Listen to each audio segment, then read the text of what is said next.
Good afternoon and welcome to Parliament. I'm Sally Edgington, CEO of AXREM, and today we're in Parliament to launch our Strategic Priorities 2025 to 27 and our State of the Nation report.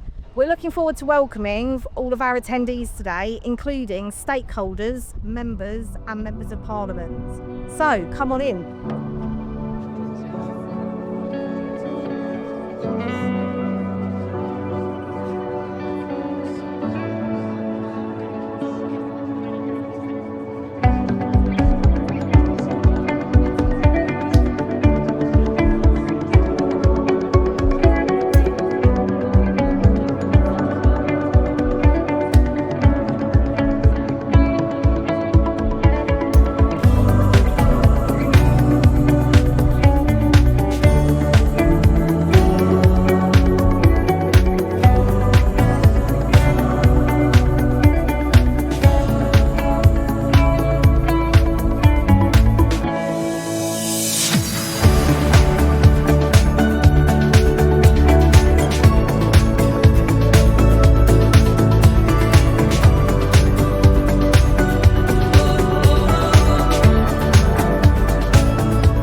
Who I've just met, you are needed now more than ever, and we look forward to working with you.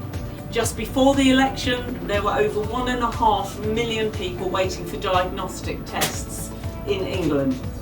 That's 3 times as many people who were waiting compared to when I was last a health minister in the last Labour government in 2010. And in this year, I find that some of our computers are still running Windows XP.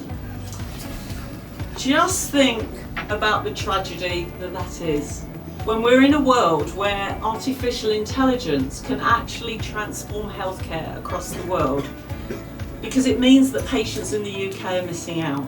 And that's why our partnership with all of you, with AXREM, is absolutely vital, and I want to welcome your strategic priorities for 2025 to 2027 as you rightly look ahead.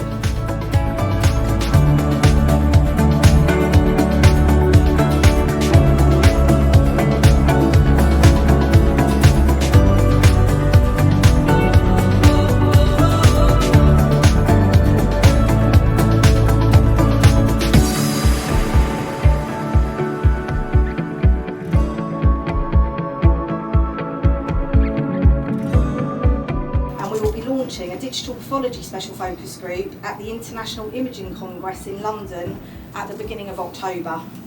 We've become more open and transparent, and we collaborate with many external organisations that are here today, including the societies and royal colleges within our sector.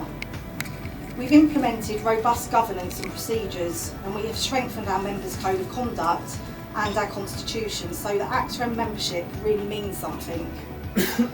In the last year there have been many exciting developments, and I just want to talk now about a few.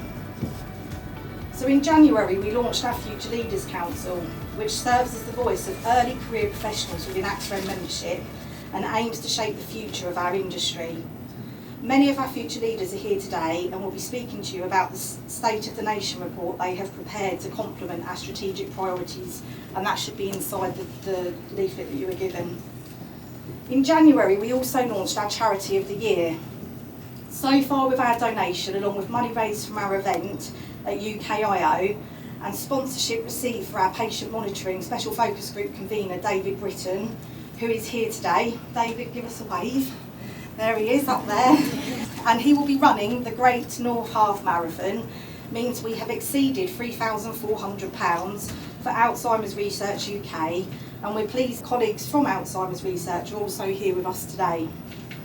We've created a new affiliate membership welcoming companies that provide products and services that complement the OEM's main modalities. This strengthens our voice and the expertise we have within our membership. We've published many papers and best practice guidance and position statements, including strengthening cybersecurity in healthcare, a patient monitoring manifesto, a refreshed radiotherapy manifesto, to name just a few. And next week we will be launching our sustainability manifesto with a safari at Blingwoods in Kent.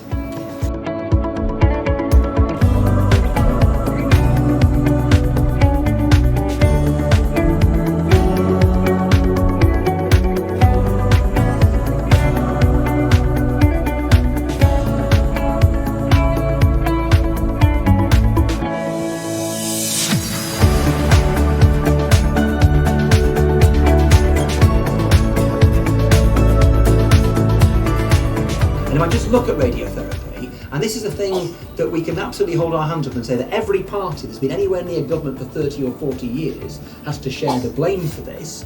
When you look to radiotherapy, roughly speaking, 50% of us will have cancer at some point in our lives.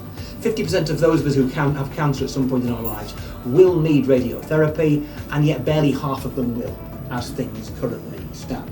We have, compared to other similar countries in Europe, 25% fewer LINACs than those other countries. All those things add up to shorter lives, to people who are given palliative care when it could have been curative, people who don't get back to work and pay taxes when they would have been doing otherwise, a whole range of things that we lose out on because of the kind of layered upon layered lack of investment in this particular area.